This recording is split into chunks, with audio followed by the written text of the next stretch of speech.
Retomamos ya el equipo de niñez, no, me estaba trabajando con mujeres. Así.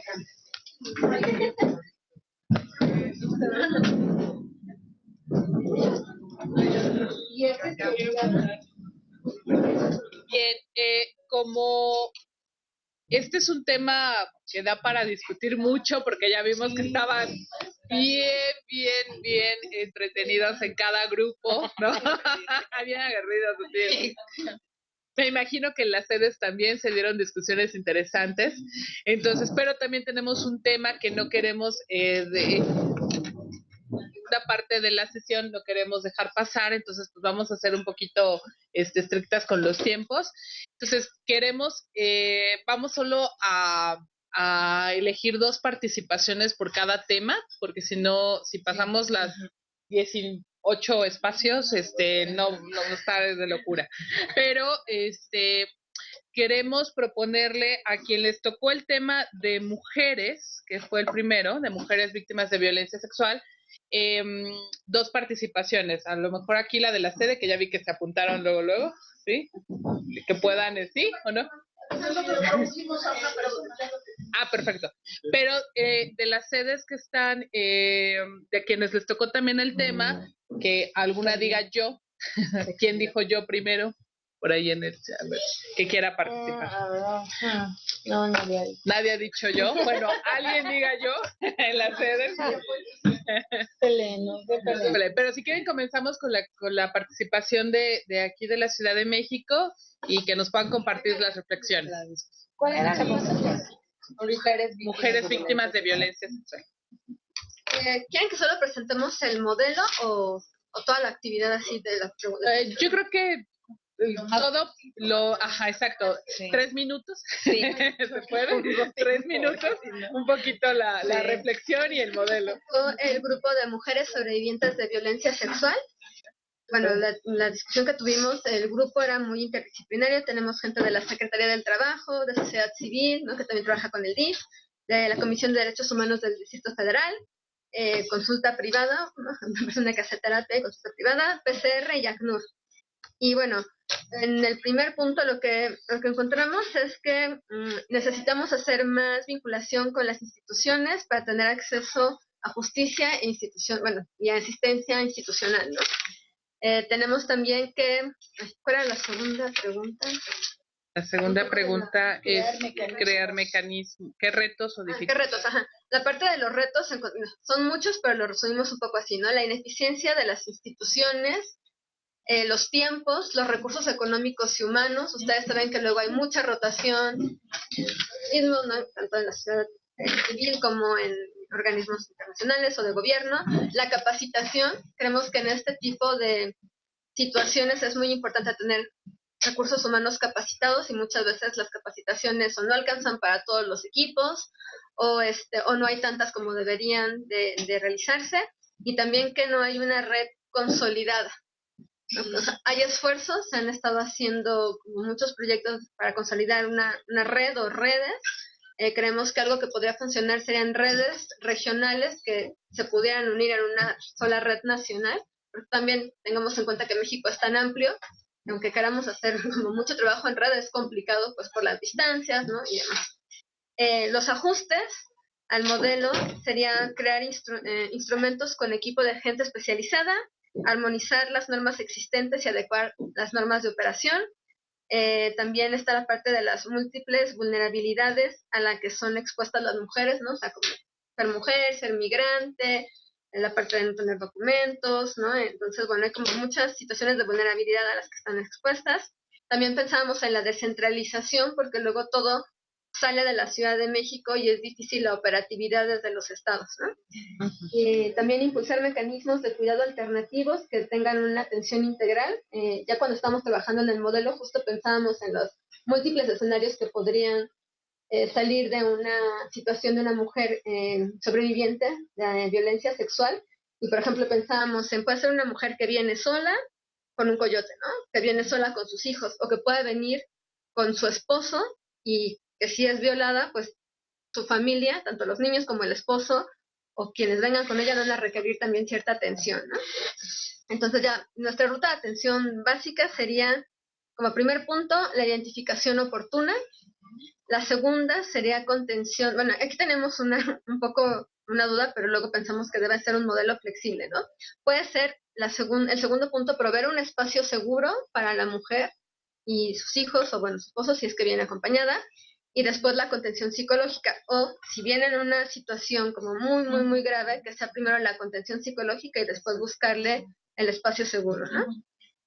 También está la parte de canalización médica, la información sobre el proceso de denuncia, después el acompañamiento para denunciar, y bueno, ahí sacamos como algunos otros factores que es importante tomar en cuenta en esta ruta de atención básica, como la vinculación con alguien que sea especialista en el tema de sobrevivencia, ¿no?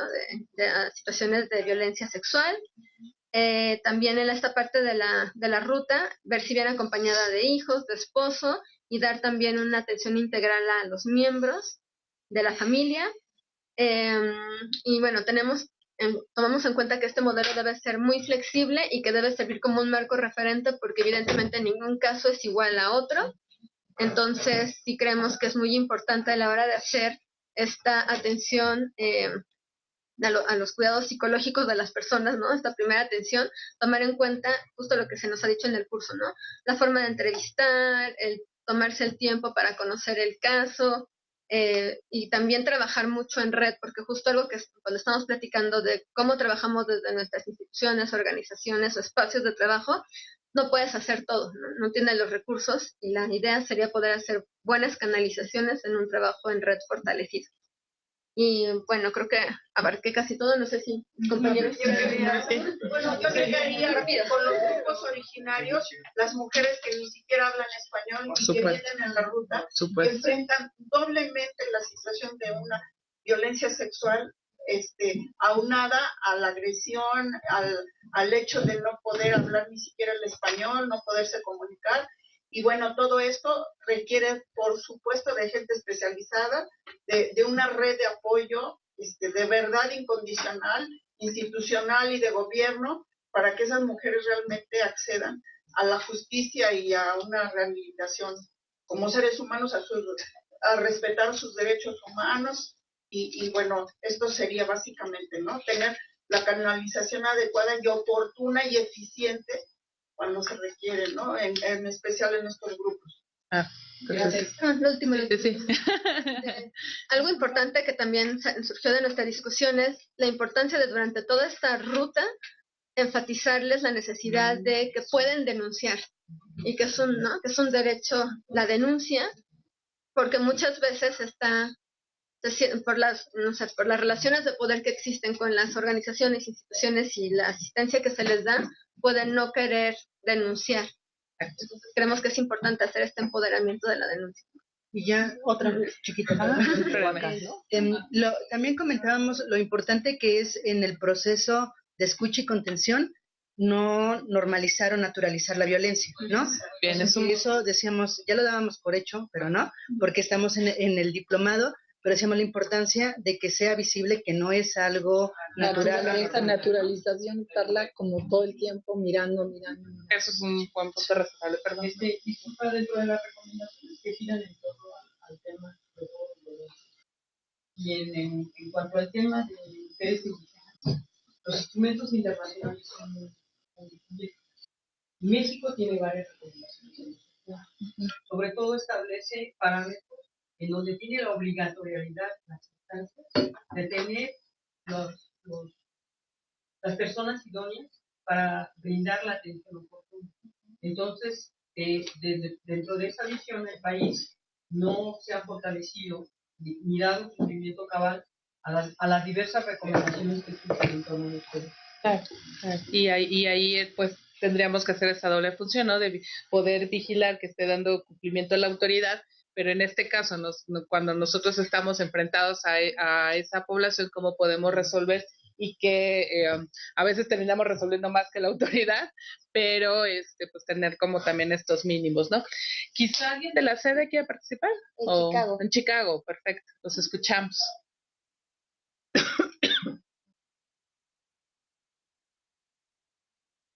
Chicago. Hola. Aquí estamos. Bueno, nosotros nos tocó hablar de la mujer víctima de violencia sexual. No, lo primero que nosotros estuvimos hablando es presentarnos nosotros ante la víctima y proveerle un espacio seguro. Proveer seguridad, cuáles son las directrices serían cuáles son sus necesidades inmediatas, qué es lo que necesita, si necesita comida, si necesita atención de salud, atención médica, ¿verdad? Fomentar la denuncia, sus necesidades básicas, la comida o el albergue, ¿verdad? Sus necesidades emocionales, si es un espacio donde ella puede hablar, a proveerle la atención psicológica, buscar las fortalezas, cuáles son las fortalezas que la persona tiene, ¿verdad? Porque en este momento donde quizás se encuentra en una crisis, ¿verdad? No reconoce que tiene fortalezas. Entonces, ayudarle de esta manera y también a los ajustes que proponemos es que conectarla con redes de apoyo, donde ella pueda sentirse escuchada, también aparte de lo que nosotros vamos a ayudarle, y el acompañamiento. Quizás muchas veces ellas no se sienten o no tienen la fortaleza en ese momento para poder decidir, ¿verdad?, qué es lo que necesitan. Entonces ahí es donde nosotros damos el acompañamiento, asegurándonos, ¿verdad?, de que ellas empoderarles a ellas para que ellas puedan salir adelante. Y también algo que proponemos es que haya más grupos capacitados para proveer este servicio, ya que nosotros aquí en Chicago tenemos muy pocas organizaciones que proveen ese servicio a mujeres que son víctimas de violencia doméstica y sobre todo de violencia sexual. Entonces hay muy pocas organizaciones que proveen este servicio. Y los retos a los que se enfrentan es que muchas de ellas no quieren denunciar. Y no quieren denunciar porque tienen miedo de los agresores, tienen miedo a ser deportadas y tienen mucha inseguridad. Perfecto. Pues ya. ¿Y pudieron más o menos elaborar alguna ruta de atención o serían esto que ya mencionaban de poder identificar las necesidades inmediatas, las fortalezas? Sí, hicimos como un diagrama, y así es como lo sí. Ajá. Sí, si pueden, lo pueden compartir en Facebook y para que lo veamos, pero claro ¿no? Que sí. No, yo estoy en otra. Sí, ok, perdón. Bueno, gracias, sí lo compartimos. Muchas gracias. Gracias a Chicago. Quizá antes de pasar al otro grupo de población, a mí me gustaría retomar algunas cosas que dijeron los dos grupos. Seguramente las otras 5 sedes quienes tuvieron esta tarea de hacer una propuesta de modelo, bueno, críticas, de recuperar lo que sí creen que viene bien y construir una propuesta de atención, tendrán algunas otras ideas que a lo mejor a nosotras aquí se nos están escapando. Pero creo que eso es lo rico, ¿no? Cuando regresen a sus espacios de trabajo y si tienen que trabajar en la construcción de un modelo o de una ruta de atención, poder recuperar como todas estas cosas que ya se dijeron. Para mí creo que lo relevante de las participaciones sin duda fue lo de no normalizar la violencia. Yo creo que teniendo uno de esos principios en nuestros modelos, ya lo demás viene creo que un poquito solo, ¿no? Y la identificación de los recursos o fortalezas de las personas que atendemos. Creo que también, y volvemos otra vez a descargar todo el hecho de que parecía que nosotros tenemos que resolverles y darles todo. No olvidar que las personas tenemos nuestros propios recursos, que estamos a lo mejor ante una situación de crisis, que no permite ver esos recursos, pero justo nuestro trabajo es poder ayudarles a encontrarlo. Entonces, creo que sí, esas dos partes lo podemos colocar en nuestros modelos o rutas que vayamos a construir, lo demás va solo, ¿no? Ahora, el otro, pasamos al siguiente tema. Es niñez y adolescencia migrante. Vamos a invitar a San Antonio, aunque dijimos que era voluntario, porque nos hicieron favor de compartir ya un diagrama en Facebook. Entonces, pudieran abrir su micrófono y contarnos un poco cómo fue la discusión y lo que ustedes ponen en el esquema. Claro que sí, muchas gracias. Respondiendo a la primera pregunta, pensamos que es proveerles de un abogado que defienda sus derechos, asegurando que en el centro de atención se les brinde la atención adecuada. El abogado es importante porque hay que darle un seguimiento a todo el proceso de asilo. A veces no se les da ese seguimiento y no les dan el asilo y los vuelven a deportar. Como parte de las directrices es apoyar a las organizaciones que están autorizadas para entrar a los centros de detención. No todos podemos entrar para poder dar el seguimiento a estos procesos legales. Una cosa muy importante es que dentro de estos albergues haya un lugar apropiado para ellos. Aunque sean niños, ellos tienen derecho a expresarse, tienen derecho a la información, a que se les diga dónde están, a que se les explique con sus palabras o de alguna manera accesible para ellos qué es lo que les está pasando. Y tener, por supuesto, una red de comunicación y de cooperación interinstitucional. Creo que eso sería, respondiendo a la primera pregunta, los retos y dificultades. Pues nosotros pensamos que los niños y los adolescentes deberían de estar en unos hogares, en unos centros que fueran tipo hogar, con un modelo de hogar, donde ellos puedan tener ahí educación, recreación, la salud, y donde puedan ser tratados no como delincuentes y no permanecer en las cárceles el largo tiempo que a veces se quedan por meses. Dentro del esquema que les pusimos ahí, las acciones de la comunidad de recepción serían las que estarían pues muy obligadas, digamos, moralmente o de alguna forma para asegurar que el niño sea protegido, que se le provea las condiciones mínimas de seguridad, salud, educación y recreación, y asegurar que las organizaciones legales hagan su trabajo, dando el seguimiento para crear el fondo de recursos para apoyar estas estancias hogares.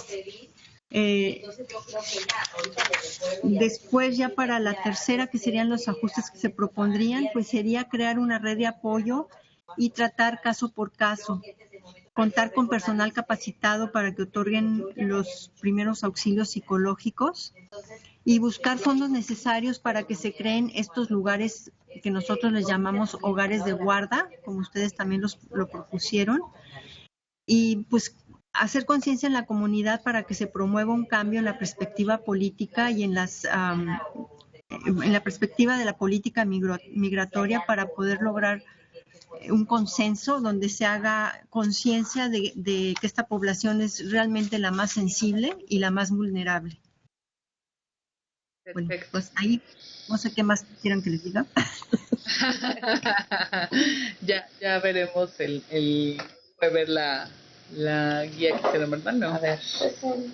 ¿Aquí lo tenemos? ¿O? No, pues bueno, no pasa nada. ¿No? Okay. Bien. ¿Alguna? Bueno, pero no, pues métete hacia el grupo. Sí, ya, ahí lo vemos. Bien, ¿alguna otra sede o participa la sede de aquí? ¿De niñez? Veracruz. No, espérense. No, es que no teníamos de niñez. Entonces no sé si la ¿En sede línea era niñez? No, en línea era LGBT. Macallen es mujer. Todos los que formaron no había otro de. Entonces, niñez aquí, ¿quieren compartir su reflexión? Los que trabajan, ¿sí? ¿Quién? Tapachula. La mano Tapachula. ¿Ya alzó la mano Tapachula? Ok, Tapachula. No, pero Tapachula también es LGBT. Tapachula. A ver, fíjense, niñez fue Nueva York, Nogales, Oxnard, San Antonio, Guatemala, Guadalajara y sede presencial. Oxnard. Mira, a ver, espérenme. Pues Nogales. Nogales. Creo que se quiere fomentar la participación sí, pero foránea. ustedes son bastante bien recompensados en la palabra todo el tiempo. Ok, Nogales. Escuchamos bien. A Nogales.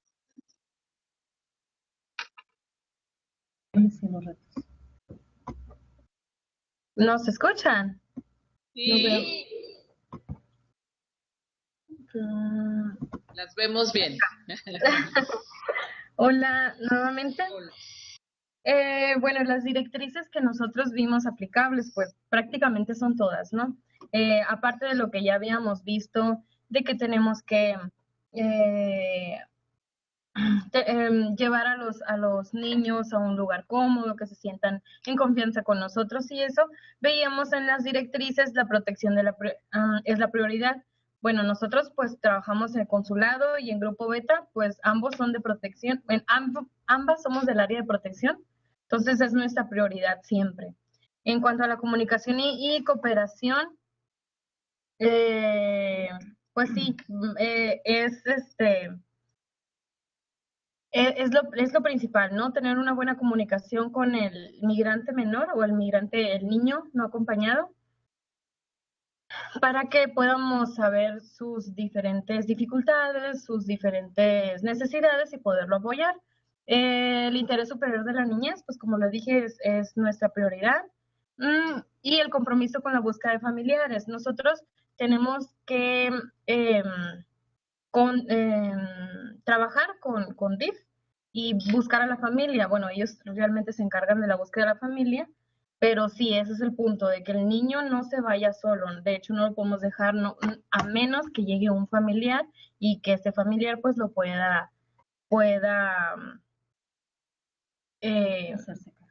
sí, y que venga con los documentos necesarios, no nada más se lo podemos dar así de que, yo soy primo, yo soy tío, no, realmente solo se lo podemos dar a los familiares en línea recta, que es la mamá, que es el papá, los abuelitos o los hermanos. Y los retos que tenemos son que muchos de esos niños se quieren escapar de nosotros creyendo que porque somos una autoridad los vamos a detener y que nosotros los vamos a encerrar y van a estar ahí, no sé, en prisión o algo así.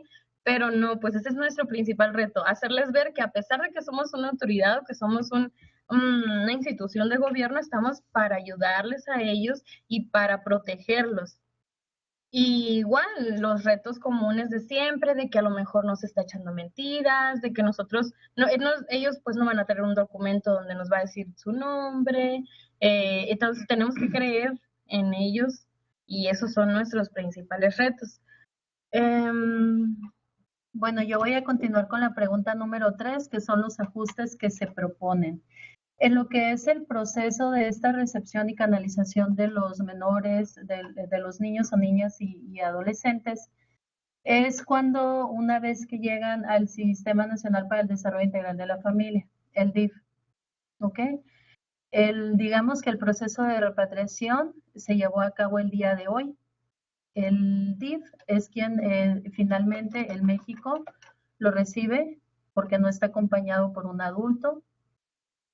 En ocasiones, a los 2 días, 3 días, ya volvemos a tener a ese menor detenido por una autoridad estadounidense.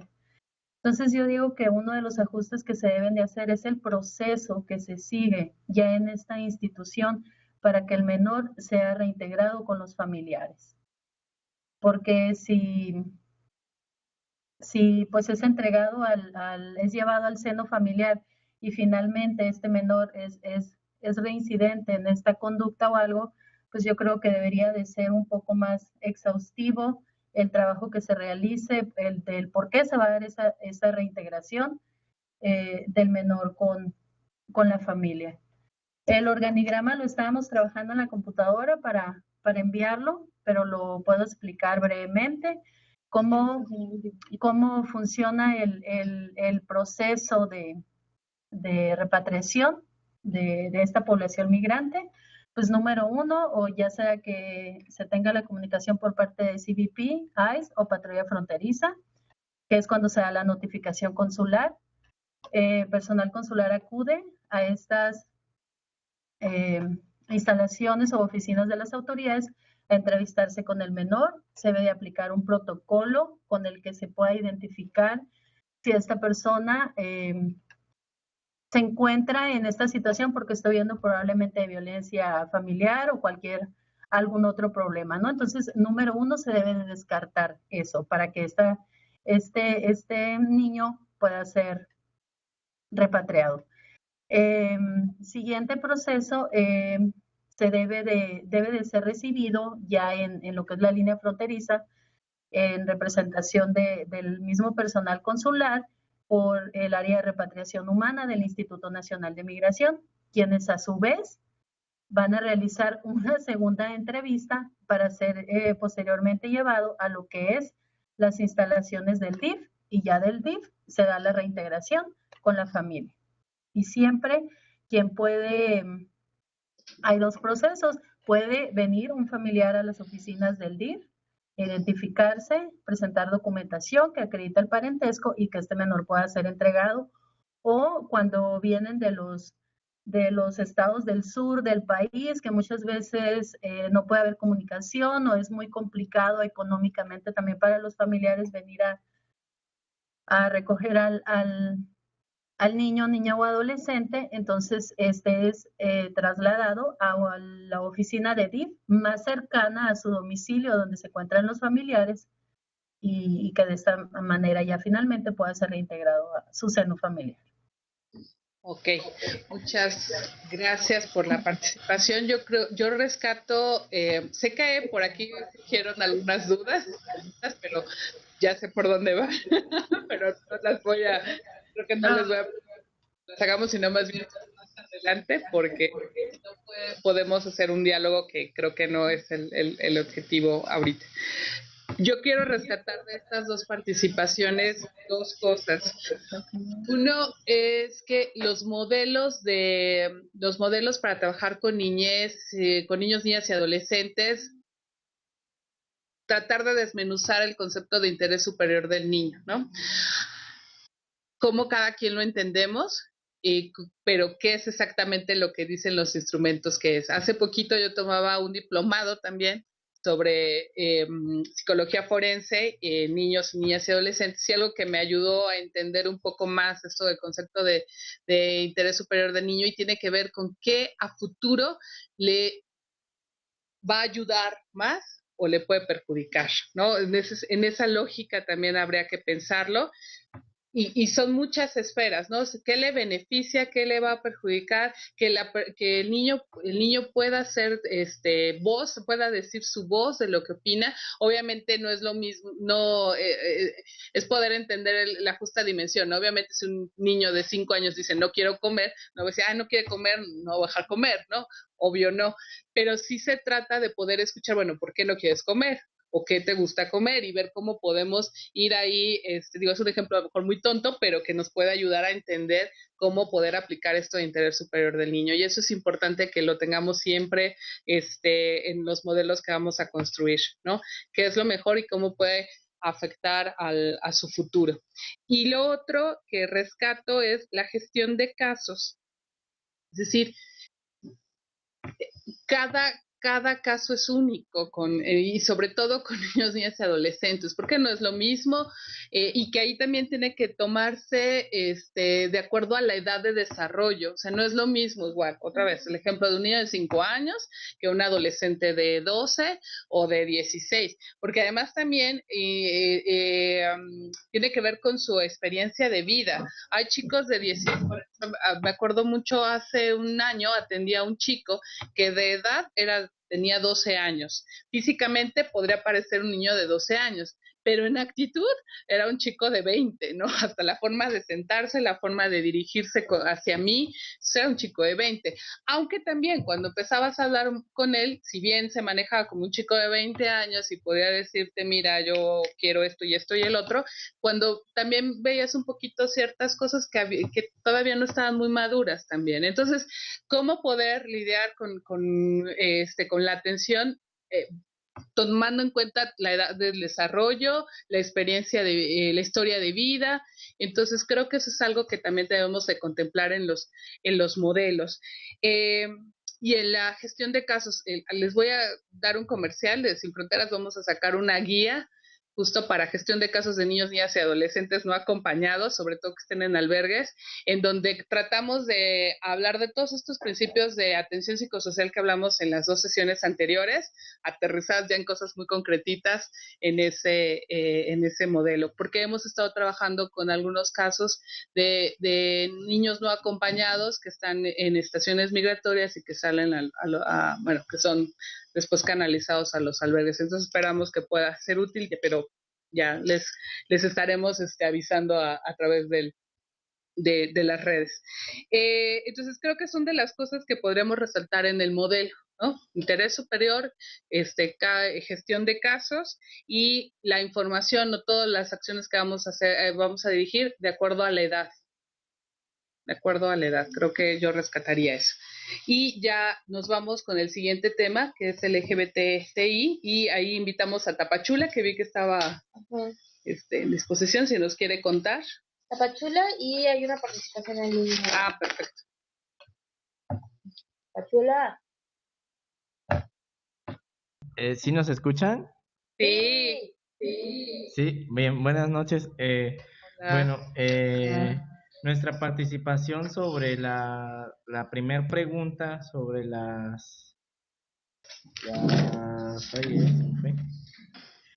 sería, como primer punto referente sería el manejo de juicios de valor. Al dar atención, creemos que los prejuicios no deben interferir con dar en las preferencias sexuales, ya que afectaría el proceso de atención. En esa parte estamos concordando en que de acuerdo en en las acciones que se deben de hacer, ¿verdad? También por ser un grupo muy vulnerable, se le da una atención más especializada. Por ejemplo, aquí en el Centro de Atención Pastoral, de atención aquí a migrantes y refugiados en Tapachula, a veces vienen algunas de esa población y ya no se les manda a los albergues. ¿Por qué no se les manda a los albergues? Porque a veces sufren agresiones físicas o verbales por parte de las demás personas que están en esos albergues. Entonces, lo que se hace es a veces se les manda a los hoteles, ¿verdad? Que donde de alguna manera, junto con ACNUR o OIM, se les asigna un cuarto en algún hotel para que ellos puedan de alguna manera estar más protegidos y menos vulnerables, ¿verdad? También dentro de las directrices mencionamos que coincidimos en el sentido en que se les pregunta cómo desean ser llamados. Eso también es algo muy importante. También se canalizan a centros especializados para la prevención o tratamiento de alguna enfermedad, ya sea SIDA o alguna otra enfermedad de transmisión sexual. Y otra directriz sería contar con señalamientos dentro de nuestras instituciones de que se acepta ese tipo de población, porque a veces vienen así como que un poco confundidos al ver si van a ser aceptados o no, si se les puede brindar ayuda a ellos o no. Entonces sí, poner señalamientos, ya sea afuera de la institución y dentro, ¿verdad? Le voy a pasar aquí la libreta a mi compañera para que ella continúe. Ok. También, ¿verdad? Vemos muy importante el promover un modelo psicoeducativo, promoviendo el respeto a esta población, así como la aceptación, ¿verdad? Porque si bien aquí en México ya están jurídicamente protegidos, ¿verdad? Pero todavía falta esa parte, ese trabajo de poder concientizar para que ellos no se sientan rechazados como es en su país, ¿no? Porque ellos realmente vienen huyendo de sus países porque no son aceptados tanto de la sociedad como tampoco por la misma familia, o sea, son rechazados, realmente rechazados, y al venir acá, pues realmente ellos se sienten, ¿verdad? Efectivamente, cuando muy ingresan, sienten mucho miedo, ¿verdad? De cómo van a ser tratados, y al darse cuenta que aquí en México, en el caso de donde damos atención, ¿verdad? Se dan cuenta de que el trato es igual, ellos se sienten en confianza y se sienten felices aquí en México, ¿verdad? Sienten realmente felices, pero siento que falta todavía trabajar también con un lugar especial, un modelo para ellos, ¿verdad? Porque muchas veces se puede o no se sienten bien, ¿verdad? No saben o uno no sabe si canalizarlos a un albergue de niños cuando son adolescentes, ¿verdad? Menores no acompañados, canalizarlos, bueno, a un albergue de adolescentes varones o de adolescentes que sean niñas, ¿verdad?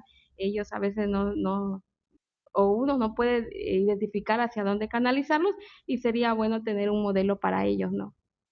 Para que se sientan cómodos.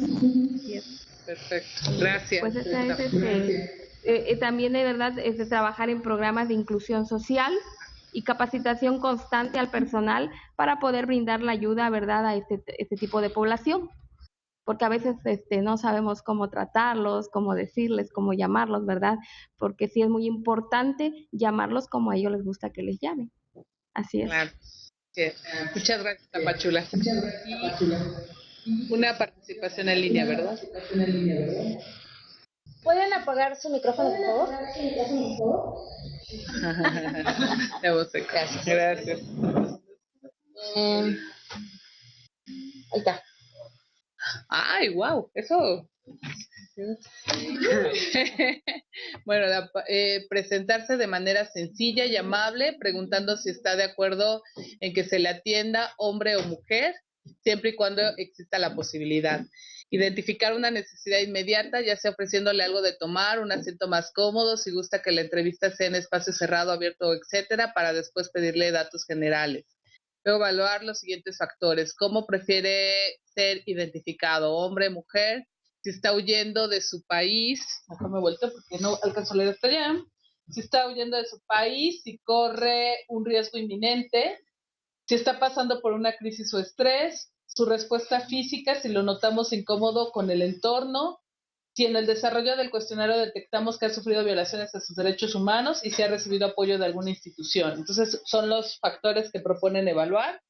Y una vez con esto, de manera general, informarle de si la institución puede apoyarlo en la situación primordial que le aqueja, canalizarlo a la institución o organización que le pueda apoyar o resolver su situación, acompañarlo, no solo darle la información, sino explicar las posibles soluciones y dejar que él tome la decisión que mejor le parezca, respetar la decisión personal del usuario, ¿sí?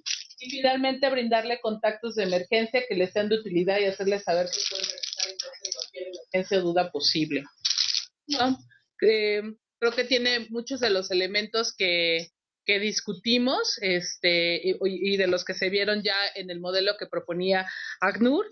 A mí me parece interesante rescatar dos cosas. Uno, el tema de los juicios de valor, particularmente con todo el tema de LGBT, se juega mucho ese tema. Y creo que con el caso de los niños o niñas y adolescentes, el tema que se juega ahí a lo mejor no es el juicio de valor como tal, pero sí es esta cuestión de poder, ¿no?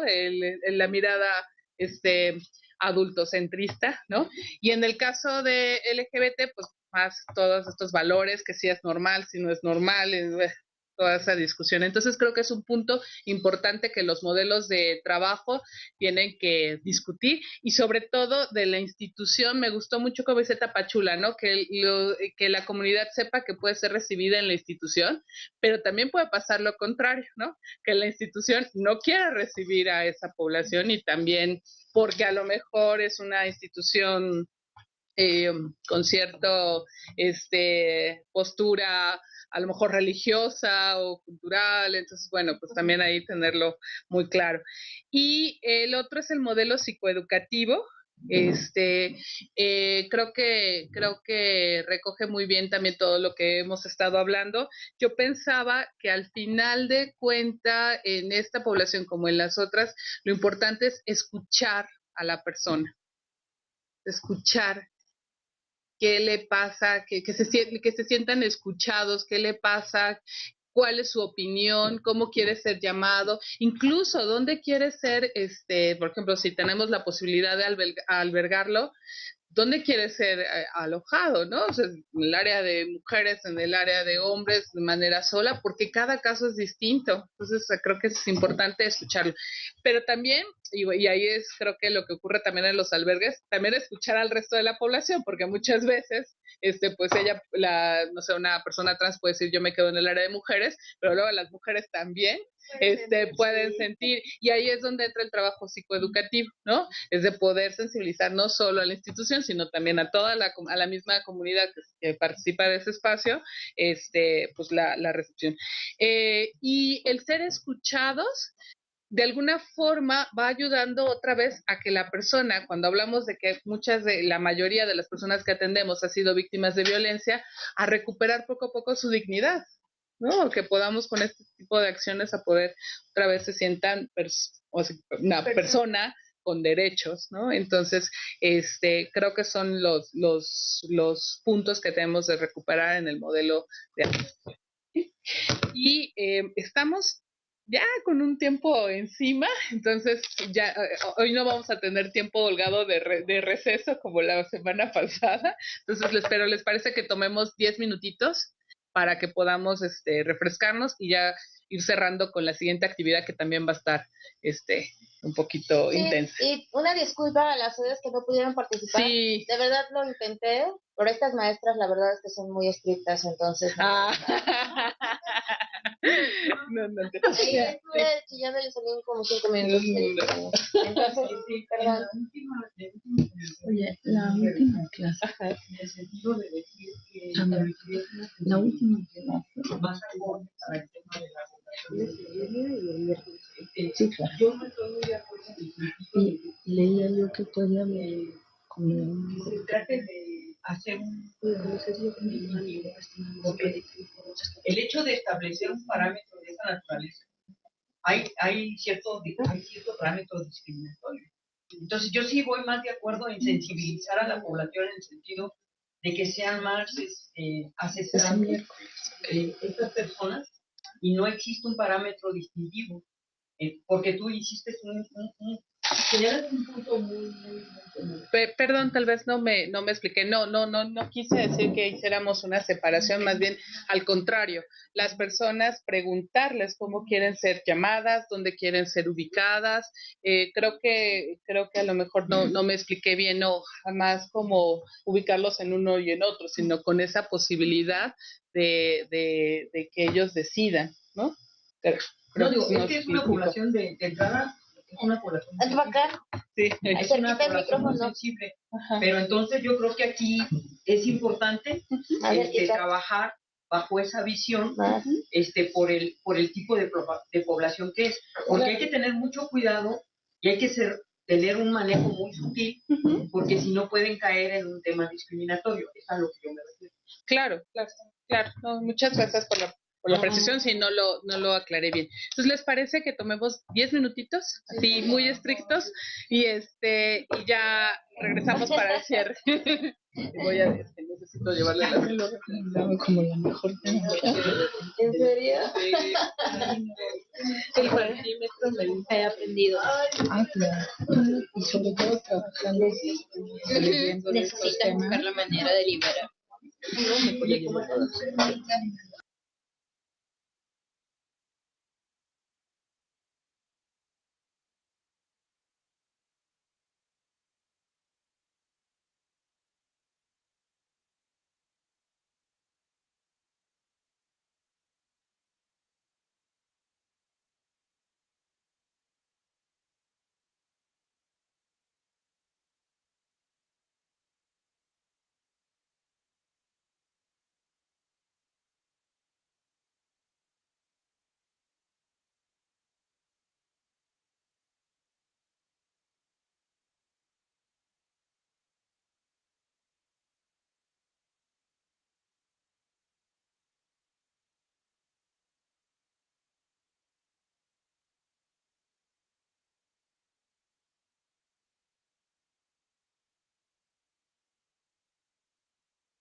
Listo. Bien.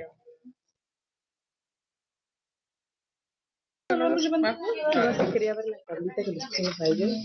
Bien, pues vamos a retomar entonces los últimos 30 minutos que nos quedan.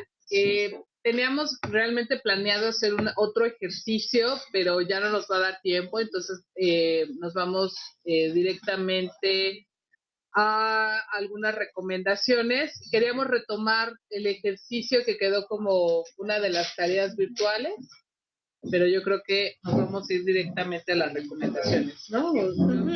Sí, la idea con la tarea virtual que pusimos era como comenzar a reflexionar, pero ya en función de atención especializada por poblaciones, pero guiados por 3 preguntas.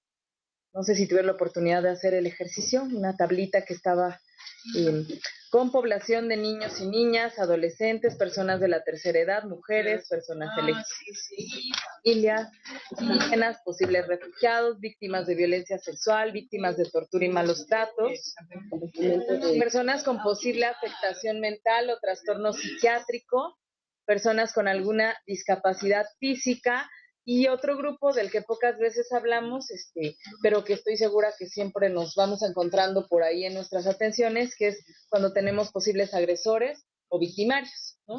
¿Qué hacemos? Y las preguntas que orientaron este ejercicio era qué necesidades específicas podemos encontrar en la población, qué acciones evitarías para no causar un nuevo daño y qué acciones promoverías. Entonces no nos da tiempo de revisar como todas las casillas, pero más bien lo que sí nos gustaría, pues como en un ejercicio de plenaria, podamos ir compartiendo aquello que consideremos relevante. A lo mejor en alguna de estas categorías hubo algo que les hizo clic en especial o algo donde se han dado cuenta que hay un gran vacío por atender y que sería importante socializarlo aquí. Entonces, únicamente nos vamos a enfocar a recomendaciones o acciones que promoveríamos con estos perfiles de población. Y al mismo tiempo, pues nosotros vamos a ir haciendo como algunas observaciones puntuales. Entonces, vamos a empezar con el grupo de niños y niñas. Algunas acciones que consideran importante que se deberían promover con este grupo. ¿Quién dice yo? ¿Puedo leer? ¿Puedo leer? A ver si aquí tenemos una participación. La necesidad de identidad, educación, salud y seguridad. En acciones, evitar exponerlos a daños mayores como depresión, ansiedad y angustia. Y en acciones, promoviendo la capacitación del personal de acompañamiento para ser tratados con dignidad y respeto, y que acciones institucionales integrales para su desarrollo y procurar el menor daño posible. Evitar, es que eran 2, ¿verdad? No importa, no, es que eran 2. Ya. Sí. Me leí la de arriba. Que los niños migrantes desplazados y refugiados sean sujetos de la protección del Estado, la sociedad y la familia. Y evitar la explotación sexual y laboral. Okay. Omar. Uno de ellos es directamente reconocerlos como sujetos y sujetas de derechos, para que también todas las acciones que tengan para con y para ellos y ellas sean también el interés superior de la niñez. 2, que se implementen mecanismos como donde contemple los intereses particulares de cada niño o niña o de cada perfil de niño o niña, sin asumir que, lo que decían ustedes, ¿no? Que sin asumir la respuesta que mejor le convenga en el momento, sino tener como todo un proceso de acompañamiento para que a partir de ahí se identifique qué es lo que quiere. Continuar, regresar, reunificar. Y el tercero, para aquellos casos que no acompañados que intenten como ¿cómo se llama? Quedarse, implementar mecanismos de cuidados alternativos para niños, niñas y adolescentes no acompañados que tengan atención integral en materia psicológica, médica, también como que dotes de herramientas para la vida, herramientas que les permita ser autónomos, autosuficientes para que estén de iniciación educativa, laboral o en su caso como de asentamiento temporal el lugar de recepción. Y Muchas gracias. No sé si de las sedes alguien quisiera agregar algo más o quienes están en línea. Chihuahua. Ajá. Tenemos la... ¿Podrían abrir la voz, José, por favor? Pues es que son bien rancheras las alumnas acá. Pero bueno, se las leo. En el tema de atención a niños y niñas, ponen dos. Una que es la intervención en base a juegos, dibujos, musicoterapia o actividades adecuadas a su edad para poder ayudar a aliviar el estrés o trauma. Y la segunda que son entrevistas claras, cortas y bien estructuradas para conocer su condición y ayudar de forma efectiva. Perfecto. Gracias, José. Sí, esto de las entrevistas cortas es importante y luego combinar con juego. Por eso también cuando podemos tener al alcance personas que tienen expertise en el tema de infancia, es como un recurso invaluable, ¿no? Y también algo que acá comentó Marc que quería retomar es esto de las herramientas para la vida, porque tiene que ver con ese romper el esquema de que la niñez es solo depositaria de lo que nosotros como adultos creemos que es importante, ¿no? Cuando al final ya han construido también un camino corto o largo dependiendo de historia de vida, y lo que hay que ayudar a veces es como a que vuelvan a conectar con esas habilidades, esas herramientas que ya tenían antes de, ¿no? Nosotros tenemos aquí como algunas acciones. Insistimos, no son recetas, no es una lista exhaustiva, son como algunos puntos que nosotros hemos considerando importante rescatar, y los voy a leer rápido. Recordar que no son víctimas pasivas, estimular la expresión verbal y emocional, esta ya la comentó Chihuahua ahorita, lo de las técnicas lúdicas. Si hablan con naturalidad de la violencia, entender que es normal dentro del evento que vivieron. O sea, entender es entender nosotros, ¿no? Claro que habrá que explicar a ellos que no es un evento normal, ¿no? Pero a veces eso sucede, que han estado expuestos, ya sea como víctimas o testigos, a tanta violencia que de pronto dentro del juego, cuando empiezas a conversar, surge con mucha naturalidad. Alguna plática como es que cuando nos subimos al tren, pues vi cuando alguien se cayó y le tronaron un brazo, ¿no? Entonces lo hablan así porque ellos lo están viviendo con mucha naturaleza y lo que hay que hacer es justo desnaturalizar. No juzgar o regañar porque los vemos muy activos, o entonces a veces, como de manera más sutil, empezamos también a etiquetar o hacer ciertos prejuicios, de que si son hiperactivos, que si son rebeldes, que si vienen de un mundo muy desestructurado, y puede ser que no estemos muy conscientes de que comencemos a fomentar pues ciertos ambientes también de exclusión hacia justo a esos pequeños que les está como costando más trabajo insertarse en las actividades que estamos proponiendo, ¿no? Evaluar qué tipo de afectaciones puedan aparecer. Esto pues sobre todo quien tiene posibilidad de convivir un poco más con infancia, ¿no? Que por ejemplo en el caso de las casas de migrantes, ahí siempre hay un acompañamiento diferente donde pueden quizá detectar si están surgiendo pesadillas, si están rechazando los alimentos, si hay ciertas conductas agresivas, hacia quién, si hay algún retroceso en el desarrollo psicomotriz, y en la medida de lo posible poder recuperar rutinas y mantenerles activos, ¿no? Entonces, bueno, esto es como algunas recomendaciones para infancia. Aquí lo interesante, más que tomar como las recomendaciones por cada línea, es cómo podemos hacer un cruce, ¿no?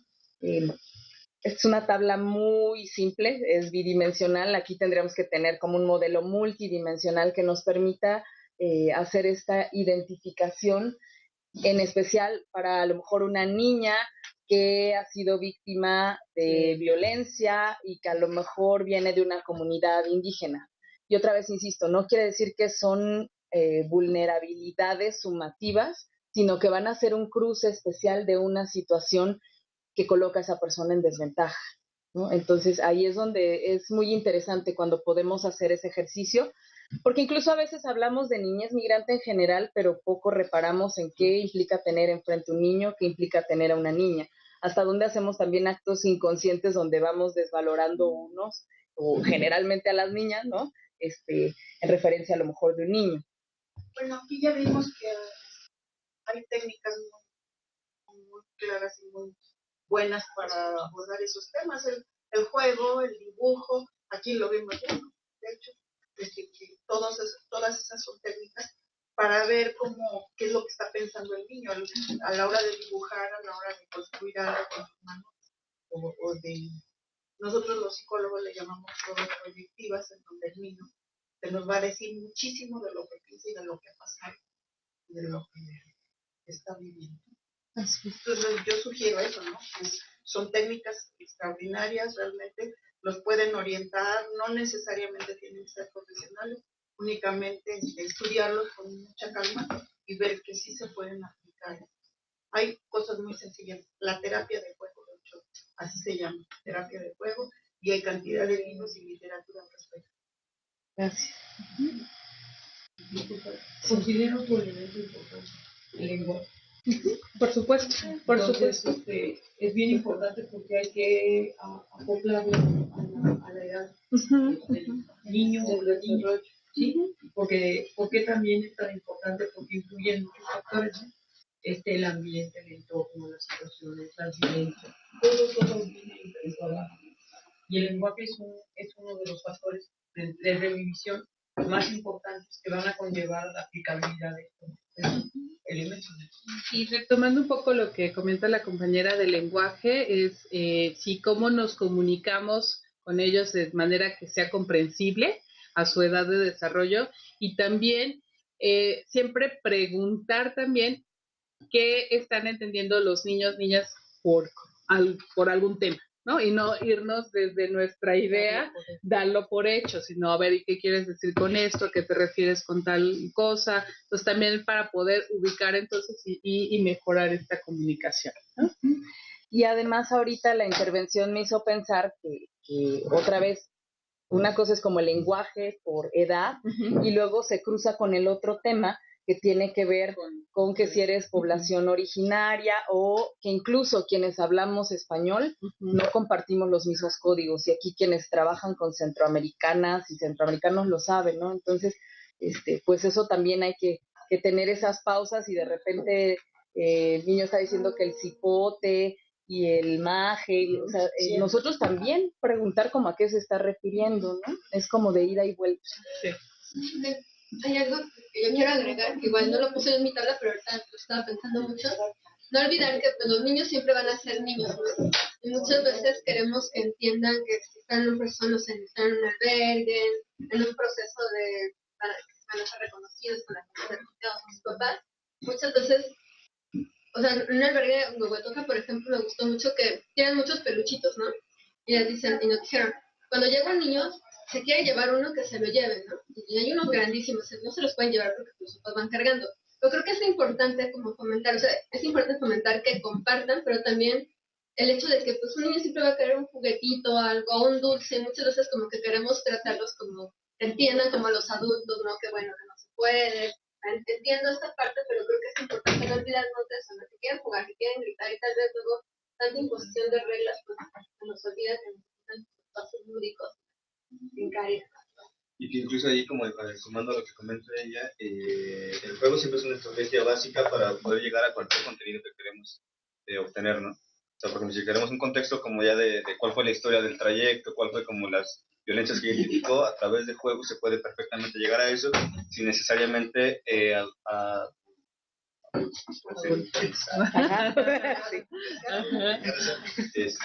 trabajo con el niño.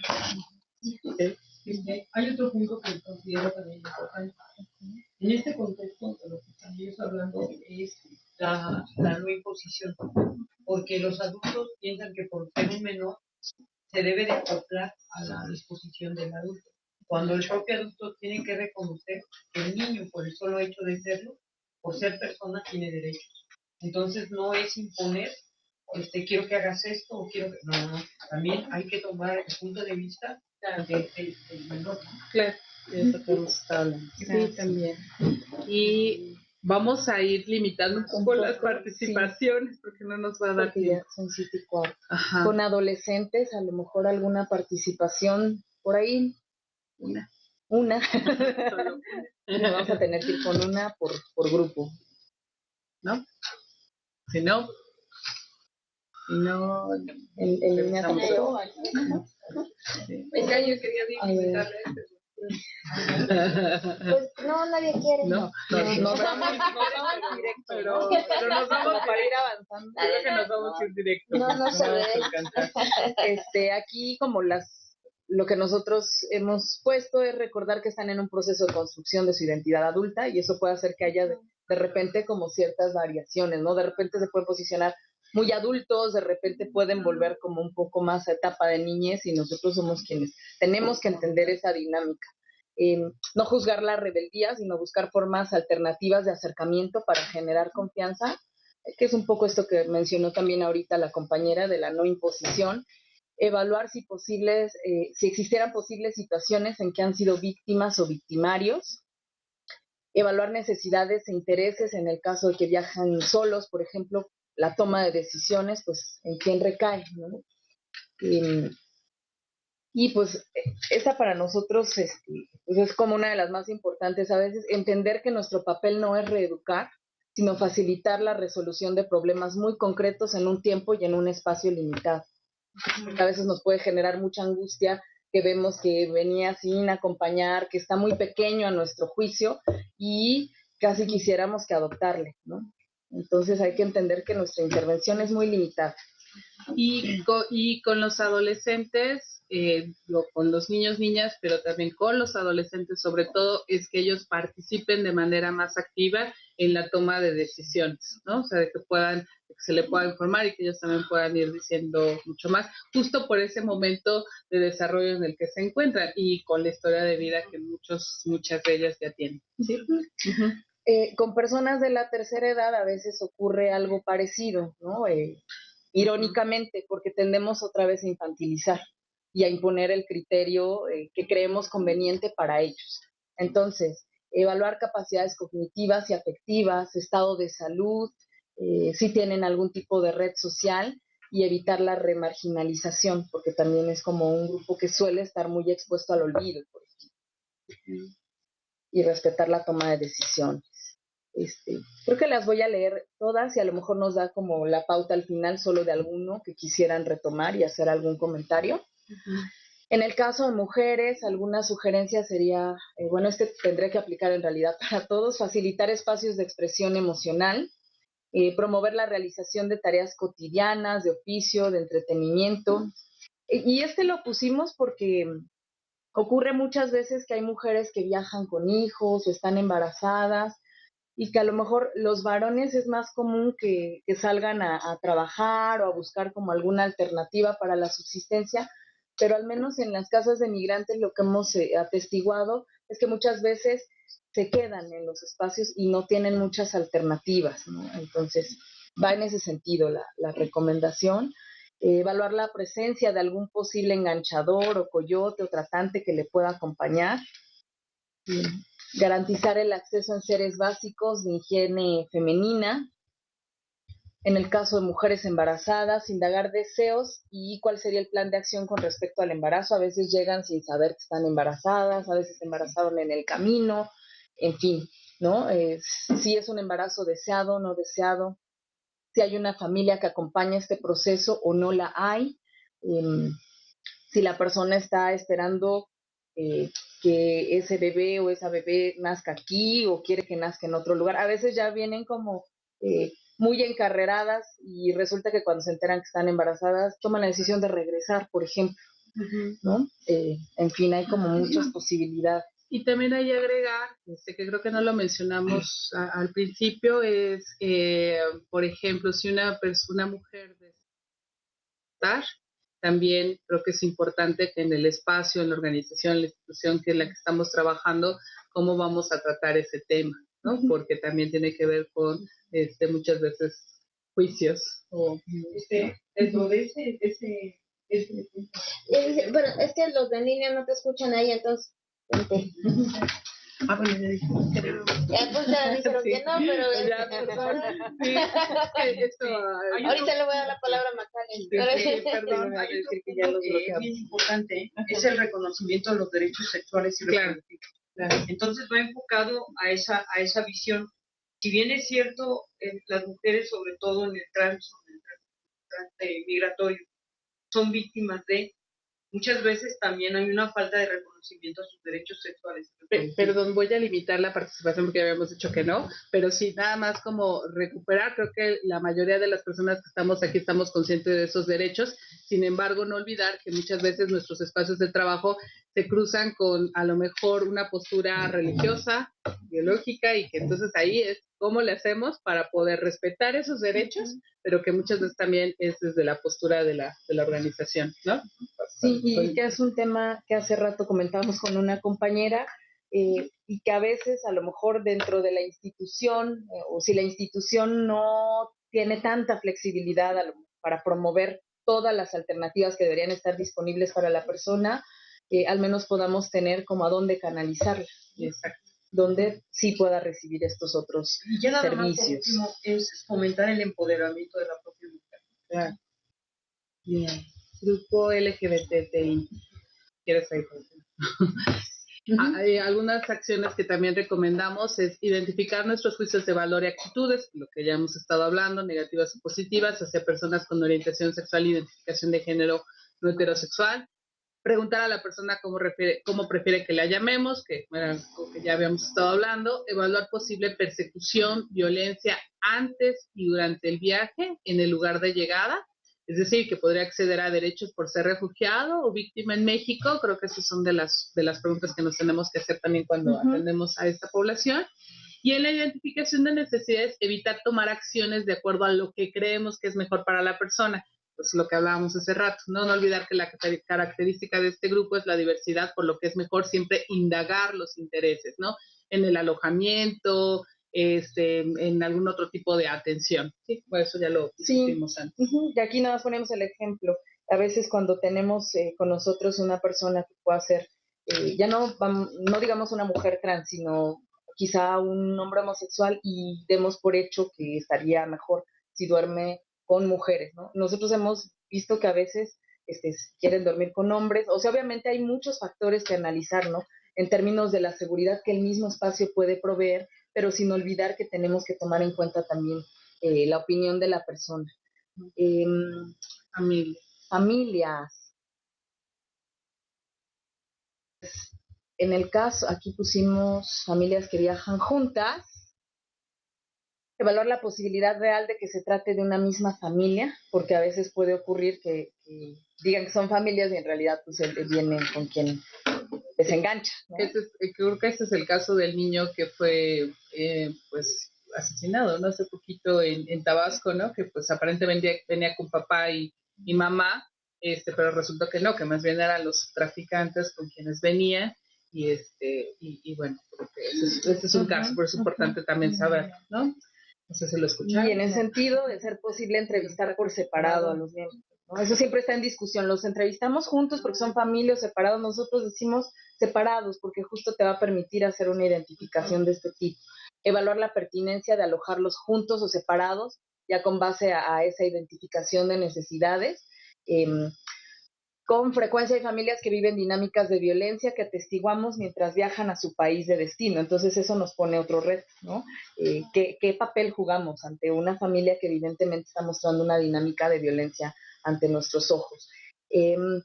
No es nuestro papel resolver el conflicto, pero sí nos podemos acercar otra vez de manera personal, como para indagar un poco más qué puede estar ocurriendo y quizá igual poder hacer las canalizaciones. De entrada, brindar la información necesaria y poder hacer canalizaciones si fuera el caso.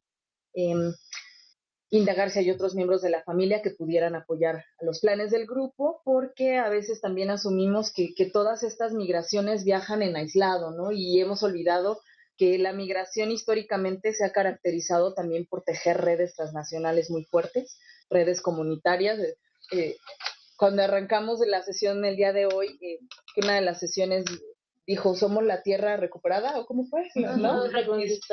Y me acordé, quienes hacen estudios transnacionales dicen que esto es como la canción de los Tigres del Norte, yo no crucé la frontera, sino la frontera me cruzó a mí, ¿no? Y eso es lo que han mostrado las redes migratorias, que tienen mucha capacidad de reorganización y muchos recursos de agencia. Y en el caso de familias separadas, recomendaciones: brindar apoyo para recontactar a familiares o sus redes de apoyo, contar con la asesoría jurídica básica que permita que las familias puedan tomar decisiones a corto plazo, construir redes de instituciones gubernamentales y no gubernamentales que puedan apoyar a la reunificación familiar, otra vez siempre y cuando ese sea el objetivo, no dar por hecho que siempre lo que quieren las familias es la reunificación. O en el caso de los niños o niñas y adolescentes de los que se hablaban ese ratito, como que siempre es regresarlos con sus familias, ¿no? Y que quizá por eso también ocurre mucho estos 2 o 3 o 5 o 15 viajes, porque los estamos regresando con las familias cuando si está regresando es por algo, ¿no? Entonces creo que tendríamos que tener en cuenta este punto también. Rapidísimo, pero en el tema de las familias creo que sería importante también añadir un tercer perfil, que sería, o sea, son las que viajan juntas, las que viajan separadas, y las que son separadas en el trayecto. Claro. Porque también ahí hay un proceso como de acompañamiento jurídico y de vinculación con otras instituciones y puntos de asistencia humanitaria para hacer como la conexión y ver si se puede reunificar cuál es el estatus de la familia. Muy bien. Incluso a veces para identificar dónde está la familia, sí, ¿no? Porque se extravían en el camino. Muy buena observación. También. Y que casi nunca se aborda. De explotación sexual, de trata, todo esto, y que pasan por México, y que no son detectados. Pues sí.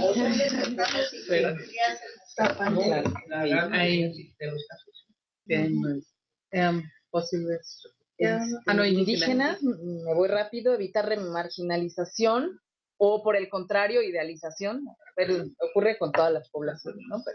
Pero, buscar apoyo de intérpretes si se requiere, indagar posibles rasgos de explotación en el país al que se dirigen o durante el tránsito, facilitar el contacto con familiares o comunidad en caso de que lo deseen, y valorar y respetar las diferencias de opinión interculturales.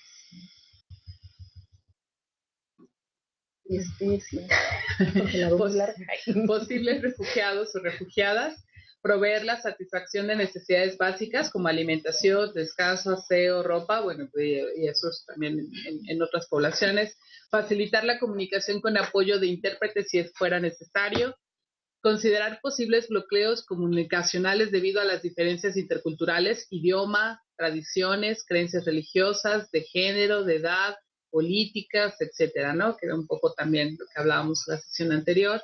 Evitar contactos consulares si esto les pone en riesgo, y aquí no olvidar eso, por favor, cuando sean posibles refugiados.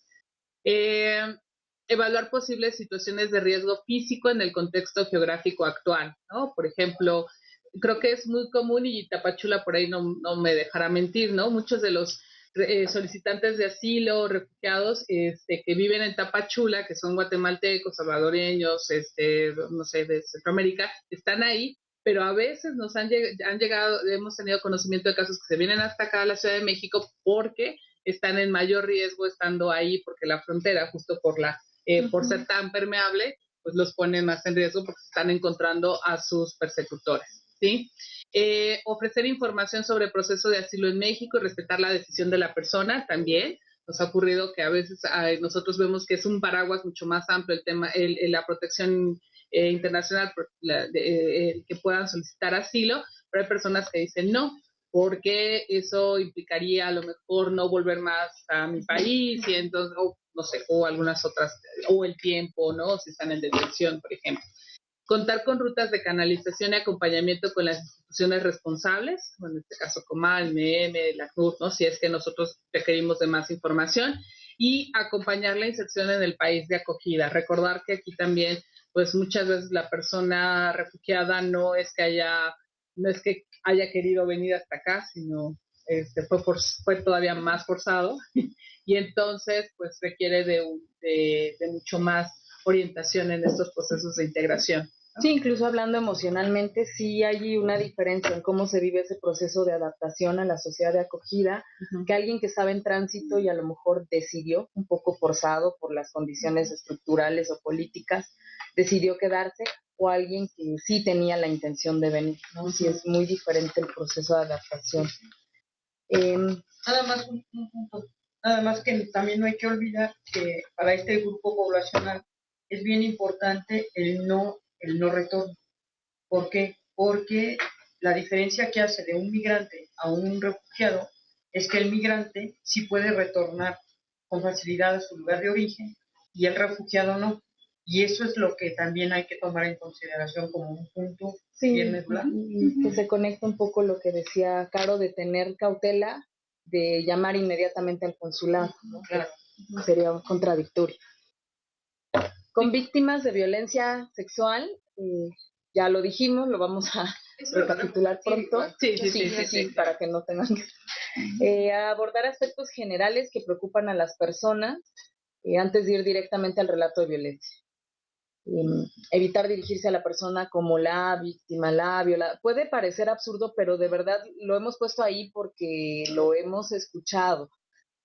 Evitar revictimización, recordarle sus derechos a recibir atención médica, proveer información sobre servicios de salud a corto plazo, que es todo lo que dijimos en la primera parte de la sesión de hoy. Si viaja con hijos, pareja u otros acompañantes, garantizar la entrevista privada. Y algo que nosotros no metimos aquí, pero salió hace rato, que habría que proveer también una atención extensa a la familia en caso también de que han sido testigos de esa violencia, ¿no? Ofrecer información y rutas de atención para atención médica, psicológica y jurídica, y respetar la libertad de decisión de iniciar o no con una denuncia judicial, ¿no? Así nosotros creemos que es lo mejor porque al menos va a tener papeles en México. Al final, si la persona decide que no, hay que respetar eso, ¿no? Para víctimas de tortura, proveer un espacio tranquilo para la entrevista, informar sobre el objetivo de la entrevista, y la libre decisión de la persona de contestar o no las preguntas y contar detalles o no de lo acontecido. Esto tiene algunas similitudes con el anterior, ¿no? Sabemos que la violencia sexual también puede ser tipificada como tortura en algunos casos. Recordar que no todas las personas reaccionan igual ante eventos de violencia, y aún si han sido víctimas de tortura o de secuestro pueden no estar preparadas para hablar de lo ocurrido. O sea, aunque nosotros lo que intentamos es el desahogo emocional, puede ser que no sea el momento de la persona para narrar la experiencia vivida. Evaluar la situación actual de seguridad y riesgo. En la entrevista, evaluar afectaciones físicas, reacciones psicosomáticas,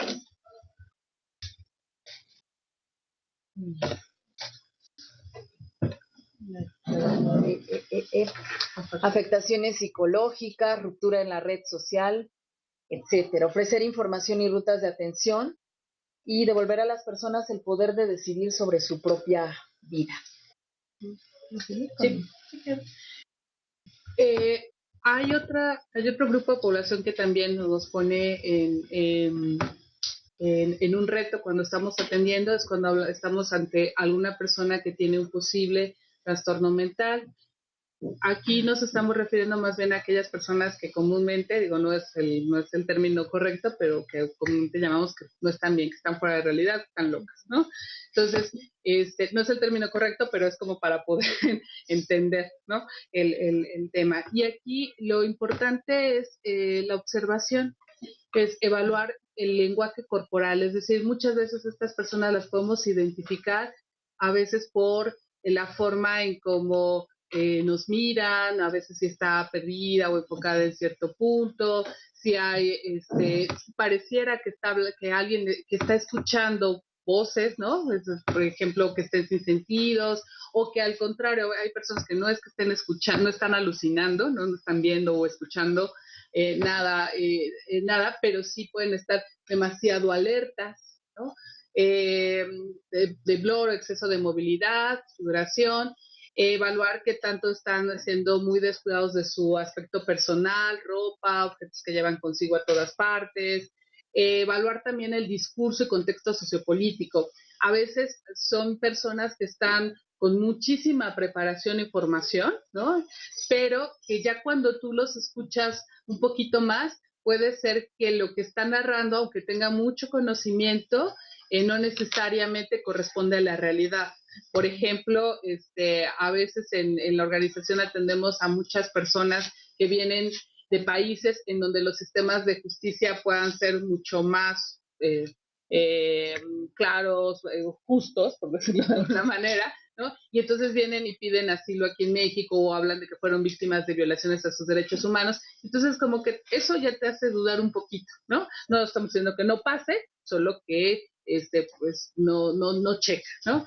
Establecer con ellos lo recomendable es pues establecer pues sí confianza, explicar lo que podemos y lo que no podemos brindarle, y aquí sí tenemos que ser como muy precisos, y con frecuencia son personas que pueden ser muy demandantes, mucho, incluso puede ser una demanda que llamamos voraz, ¿no? O sea, de decirte y pedirte todo lo que se pueda, y también con un alto índice de agresión. Esta agresión puede ser pasiva o puede ser muy activa, es decir, una agresión que puede ser no muy bien, no percibida a lo mejor de primera mano, pero que de alguna manera sientes que algo te está pasando.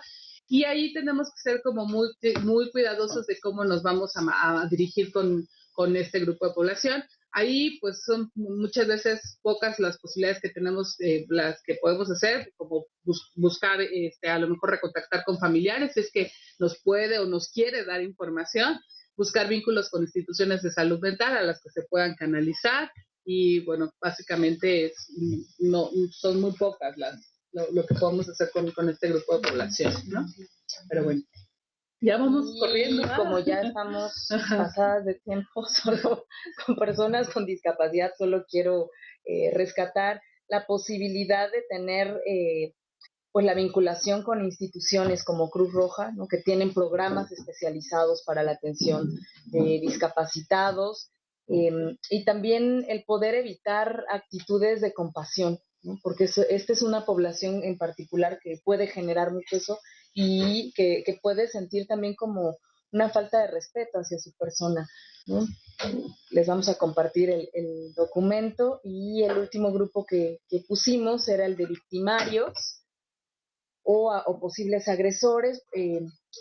Pues siempre considerar algún indicio que señale de manera directa o indirecta que alguien podría dañar a otra persona, estar atentos a cambios repentinos de comportamiento, particularmente por la impulsividad o mal carácter de alguna de las personas que estamos atendiendo, tener espacios también para el manejo de angustia y emociones que esto nos genera, ¿no? Que a lo mejor de repente ya no queremos abrirle la puerta, pero tampoco puedes hacer eso nada más así, o sea, sí tienes que tener un protocolo o algo que te respalde para explicar también a la persona, y pues cerrar de la mejor manera una atención con alguien que pudiera ser un victimario, y también conocer el contexto. Aquí a qué nos referimos, que a veces pues no es algo dicotómico, ¿no? Una víctima puede ser victimaria también, y ahí es donde está la complejidad de cómo haces para atender, cómo haces para no cerrar nada más la puerta, pero siempre y cuando tengas los recursos para hacerlo. Recursos hablo de entrenamiento y recursos humanos, ¿no? Sí, y es una lástima que no pudimos hablar mucho de esto, pero porque además creo que es cada vez más frecuente que nos estamos encontrando con este perfil, ¿no? Recientemente, hace 3 semanas, tuvimos un caso de una persona que hemos estado acompañando durante pues muchos meses, y de repente nos avisan que esta persona agredió, incluso con un cuchillo, a otra persona en una institución, ¿no? Entonces, de repente, ¿qué haces con esos casos, no? O sea, cierras todas las puertas, o lo que hicimos fue un poco conocer en qué contexto se dio, escuchar qué es lo que había pasado, y entonces poder, sí tomamos como algunas medidas de, bueno, pues ya no puedes quizás regresar al albergue, ¿no? Porque pues, hay ciertos criterios, pero cómo vamos acompañando a partir de este suceso que se dio, qué es lo que pasó, y acompañar emocional o de redes u otro tipo de acciones que podemos hacer, ¿no? Entonces creo que bueno, da para mucho. Espero que sus tareas se puedan ver reflejadas. Para muchos, y ya ustedes podrán explayarse mucho más. Un poco a los primarios, ¿no? Porque sí, vas en la calle y ves que el taxi le dijo otra cosa y ya se bajó. Así empezaron varios que sepan a qué grado ponen en peligro a las personas que atacan. Sí, pero también creo que no hay, perdón que me interrumpa, pero hay otro contexto que no lo acabo de decir. Todo tiene una causa, un origen de que esa persona tenga la característica de mundial, y todo tiene un contexto. La persona no es nada más agresor. Exacto, y es un tema mucho más complejo. Sí, porque además al final lo que tendríamos que atender es como un tema de raíz netamente social y tener el cuidado justo de no personalizarnos, ¿no? Y ahí es donde... Son 7:40, entonces les agradezco mucho. Si podemos ir cerrando. No, de hecho, este era ya nuestro cierre, por eso decíamos que ojalá en la tarea puedan reflejar más abiertamente ya todas las reflexiones que salgan de aquí. Para nosotras ha sido un gusto compartirnos aquí. Siempre es un aprendizaje. Siempre es una experiencia de aprendizaje. Aquí nos faltó agregar lo que ya comentaba la compañera también, de víctimas de trata, ¿no? Que creo que sí también tendríamos algunas recomendaciones que hacer, entonces lo agrego, ya les tocará a la siguiente generación. Entonces, para nosotros también es siempre un aprendizaje venir aquí y escuchar como estas nuevas retroalimentación. Por supuesto, por supuesto. Bien, muchas gracias. Perdón por acabar aquí. Bueno, les recuerdo que el próximo lunes, ahora sí es la última clase, esta fue la última clase presencial, el lunes la última clase virtual y el miércoles siguiente nos vemos para la ceremonia de clausura, para la presentación de los trabajos finales y bueno, aquí va a haber un brindis en la sede presencial, espero que allá en las sedes también hagan guate, algo, colguen sus fotos por estos 4 meses que estuvimos siempre tan consistentes los miércoles y los lunes. Muchísimas gracias. Adiós. Ay, gracias.